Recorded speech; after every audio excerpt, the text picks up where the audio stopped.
Hello and welcome my dear students. It is the next video lesson of Animal Kingdom and today we are starting the next phylum which is phylum Ctenophora. phylum Ctenophora के पहले हम already दो phylum cover कर चुके हैं. एक तो phylum Porifera and the second one is phylum Coelenterata जिसे कि हम phylum Cnidaria के नाम से भी जानते हैं. So इसी सीक्वेंस को कंटिन्यू करते हुए आज जो हम phylum स्टडी करने वाले हैं वो है phylum Ctenophora. सो वीडियो बहुत इंटरेस्टिंग होने वाला है, बहुत ध्यान से देखिएगा. मैं एक एक साइलेंट फीचर्स एक्सप्लेन करने वाला हूँ आपको फाइलम टीनोफोरा के बारे में. तो चलिए स्टार्ट करते हैं. First of all, ctenophores are known for their beauty and delicate nature. यानी कि मोस्टली इनकी जो स्पेशलिटी होती है कि ये इनका जो फिजिकल अपीयरेंस है ये बहुत ब्यूटीफुल टाइप के ऑर्गेनिज्म होते हैं और इनकी बॉडी बहुत डेलिकेट होती है. डेलिकेट का मतलब बहुत ही सॉफ्ट होती है, बहुत मुलायम बॉडी वाले एनिमल्स होते हैं. And they are commonly known as sea walnut और कॉम्ब जेलीज. वॉलनट का जैसा कि आपको मीनिंग पता है, वॉलनट को हम बोलते हैं अखरोट. तो इनकी जो बॉडी होती है कुछ वॉलनट के शेप की होती है, इसीलिए इन्हें हम सी वॉलनट यानी कि समुद्र का वॉलनट भी बोल सकते हैं. या फिर कॉम्ब जेलीज यानी कि ऐसी जेली जिसमें कॉम्ब लाइक स्ट्रक्चर देखने को मिले. यानी कि यहाँ पर कुछ बहुत सारे फाइबर्स दिखेंगे, सिलिया दिखेंगे जो कि एक कॉम्ब लाइक अपीयरेंस प्रोवाइड करेंगे इसको. कॉम्ब लाइक का मतलब समझ लीजिए जैसे कि आप नॉर्मल एक जो कंघा देखते हैं, कॉम्ब देखते हैं, उसके चारों तरफ बहुत सारे स्पाइक्स होते हैं. ठीक है, तो इस टाइप से एक जेली लाइक स्ट्रक्चर होगा, इस वजह से इन्हें हम कॉम्ब जेलीज भी बोल सकते हैं. अब अगर इनके हैबिटेट की बात की जाए then they are exclusively marine. यानी कि ये मोस्टली समुद्र के पानी में ही दिखेंगे. एक्सक्लूसिवली मैराइन का मतलब यही है, ये फ्रेश वाटर में बिल्कुल नहीं है. मोस्टली ये हमारे समुद्र में ही हमको देखने को मिलते हैं. अब किन किन बिहाफ पे इनको क्लासीफाई किया गया है, तो दे आर रेडियली सिमेट्रिकल. यानी कि जो इनकी सिमेट्री है वो रेडियल सिमेट्री है. और फिर से बता दूं, रेडियल सिमेट्री का मतलब है कि हम बॉडी को कहीं से भी दो इक्वल हाफ में कट कर सकते हैं. सेकेंड पार्ट है कि ये डिप्लोब्लास्टिक एनिमल है. यानी कि यहाँ पर केवल दो जर्मिनल लेयर होंगी, एक तो एक्टोडर्म और दूसरी इंडोडर्म. अगर तीनों होती तो इनको बोलते ट्रिप्लोब्लास्टिक यानी कि मीजोडर्म भी आ जाती. बट यहाँ पर केवल एक्टोडर्म और इंडोडर्म है, यानी कि ये डिप्लोब्लास्टिक एनिमल्स हैं. And with tissue level of organisation. हमने फाइलम पोरीफेरा के बाद सीलेंटेटा से ही बात की थी कि यहाँ पर टिश्यू डेवलप हो गए, यानी कि बॉडी का जो ऑर्गेनाइजेशन है वो टिश्यू लेवल का है. तो टीनोफोरा के मेंबर भी टिश्यू लेवल ऑफ ऑर्गेनाइजेशन के हैं, यानी कि इनकी बॉडी में टिश्यू डेवलप हो चुके हैं. एक और मोस्ट इंपॉर्टेंट पॉइंट की अगर हम बात करें तो body is soft, transparent and jelly like. अब इनकी जो बॉडी है सॉफ्ट, यानी कि हमने पहले ही पॉइंट में बोल दिया कि ये डेलिकेट होती है, सॉफ्ट होती है, प्लस ट्रांसपेरेंट होती है और जेली लाइक होती है. यानी कि जेली लाइक का मतलब होता है थोड़ी सी स्पंजी होगी जिसे हम प्रेस भी कर सकते हैं. अगर ऐसे दबाएं तो वापस ये हमको थोड़ी सी सॉफ्ट दिखेगी, जेली की तरह दिखेगी. तो बॉडी हमारी ट्रांसपेरेंट है और जेली लाइक है. देखिए ये डायग्राम है कंप्लीट, आपको इससे क्लियर हो जाएगा. And body has 8 external rose of ciliated comb plates which help in locomotion. अभी देखिए जो ग्रीन कलर से जो ये रोज हैं इसकी बॉडी के अंदर, तो ये जो ग्रीन कलर से जो प्लेट हैं ये 8 सिलिएटेड कॉम्ब प्लेट होती है. इन शॉर्ट में हम इस डायग्राम में अगर इस तरह से डिफाइन करें तो इस तरह से कुछ 8 सिलिएटेड प्लेट्स होंगी और इन पे ऐसे बहुत सारे स्पाइक्स प्रेजेंट होंगे, यानी कि ये कॉम्ब लाइक स्ट्रक्चर दे रही होंगी. क्लियर? तो ये जो कॉम्ब प्लेट हैं इसी की वजह से ये इनको हम एक और नाम दे देते हैं कॉम्ब जेलीज. और ये जो रोज हैं ये बॉडी के बाहर होंगी. तो सिंपली ये एक एग्जांपल के तौर पे मैंने आपको जो डायग्राम बताया हुआ है, ये डायग्राम है प्ल्यूरोब्रैकिया का और ये हमारे फाइलम टीनोफोरा का एग्जांपल है. देखिए बॉडी जेली लाइक है, बॉडी में कुछ ग्रीन कलर से कॉम्ब प्लेट्स है और यहाँ से दो बड़े बड़े फ्लैजला टाइप के स्ट्रक्चर निकले हुए हैं जो कि इनको हेल्प करेंगे लोकोमोशन में. तो comb plates which help in locomotion. तो इस तरह से जो कॉम्ब प्लेट्स निकलेंगी, ठीक है, ये इनको पानी में मूवमेंट करने में हेल्प करेंगी, यानी कि इधर से उधर चलने में हेल्प करेंगी. एक और मोस्ट इम्पॉर्टेंट चीज, एक इम्पॉर्टेंट कैरेक्टरिस्टिक फीचर इनका है बायोल्यूमिनेसेंस। अब बायोल्यूमिनेसेंस को हाईलाइट कर लेते हैं क्योंकि ये वर्ड आप फर्स्ट टाइम सुन रहे हैं और इसका मीनिंग क्या होता है। बायोल्यूमिनेसेंस का मतलब होता है कोई भी ऑर्गेनिज्म में अगर ऐसी क्वालिटी है कि वो लाइट इमिट कर सकता है, लाइट को प्रोड्यूस कर सकता है, तो उसे बोला जाता है बायोल्यूमिनेसेंस। आपको कॉमन एग्जांपल हम दे देते हैं लैम्फायरिस, यानी कि जिसे हम बोलते हैं जुगनू। तो आप देखें तो अंधेरे में जो जुगनू है वो भी कुछ लाइट प्रोड्यूस करता है, यानी कि चमकता हुआ दिखता है। तो उस प्रॉपर्टी को बोलते हैं bioluminescence. Means the property of a living organism to emit light is found.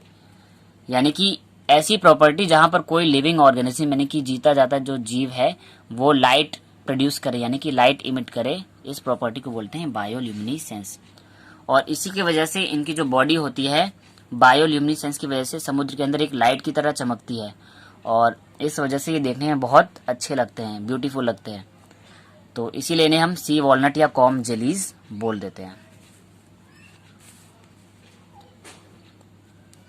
एक और important point, the sunlight fall on their com plates the effect of rainbow.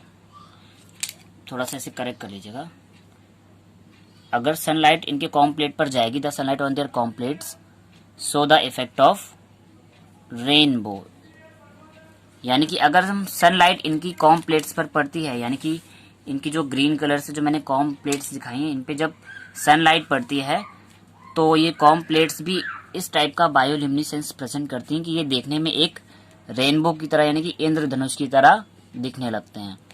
तो इस तरह से ये बहुत सारी लाइट इमिट करते हैं, इसी वजह से ये ब्यूटीफुल एनिमल्स हैं। अब ये तो हो गई बॉडी स्ट्रक्चर की बात और इन्हें ब्यूटीफुल क्यों बोला जाता है, सी वॉलनट या कॉम जेलीज क्यों बोला जाता है, ये सारे के सारे पार्ट्स हमने क्लियर कर लिए। अब बात कर लेते हैं इनके बॉडी के इंटरनल फंक्शंस की। तो यहाँ पर जो डाइजेशन है ये दोनों टाइप का है। Digestion is both extra cellular and intra cellular, यानी कि सेल के बाहर भी डाइजेशन होगा और सेल के अंदर भी देखने को मिलेगा। कुछ और सिस्टम की बात करें तो skeletal, excretory and respiratory systems are absent, यानी कि इनमें स्केलेटल सिस्टम देखने को नहीं मिला, ना ही एक्सक्रीटरी सिस्टम और ना ही रेस्पिरेटरी सिस्टम। तो डाइजेशन तो देखने को मिला है और वो एक्स्ट्रा सेलुलर और इंट्रा सेलुलर दोनों टाइप का है, but skeletal system, excretory system और रेस्पिरेटरी सिस्टम ये तीनों के तीनों सिस्टम अब्सेंट हैं। अब इनकी फीडिंग हैबिटेट की बात कर लें तो ये सारे के सारे कैसे होंगे, ये फ्लैश ईटिंग होंगे, यानी कि ये मीट पर डिपेंडेंट होंगे। सो दे आर कार्निवोरस, यानी कि ये नॉन वेजिटेरियन कैटेगरी में आ जाएंगे। कार्निवोरस का मतलब होता है जो कि नॉन वेज यानी कि मीट वगैरह पर डिपेंडेंट हो, यानी कि किसी एनिमल पे डिपेंड हो, इसीलिए इनको बोला जाता है carnivorous. Sexes are not separate, सबसे इंपॉर्टेंट पॉइंट, यानी कि यहाँ पर मेल और फीमेल बॉडी अलग अलग नहीं होगी, एक ही बॉडी में मेल और फीमेल दोनों के रिप्रोडक्टिव पार्ट प्रेजेंट होंगे। और जब एक ही बॉडी में मेल और फीमेल दोनों के रिप्रोडक्टिव पार्ट होते हैं तो इस कंडीशन को बोलते हैं बाइसेक्सुअल या हर्माफ्रोडाइट।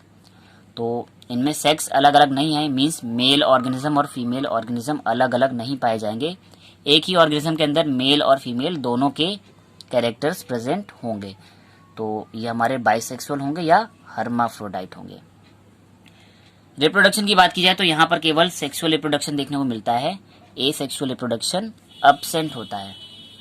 एंड अगर बात करें फर्टिलाइजेशन की, फर्टिलाइजेशन का मतलब होता है मेल और फीमेल गैमेट का मिलना, यानी कि मेल का स्पर्म और फीमेल का एग मिल जाए और बना ले डिप्लॉयड जाइगोट, इसको बोलते हैं फर्टिलाइजेशन।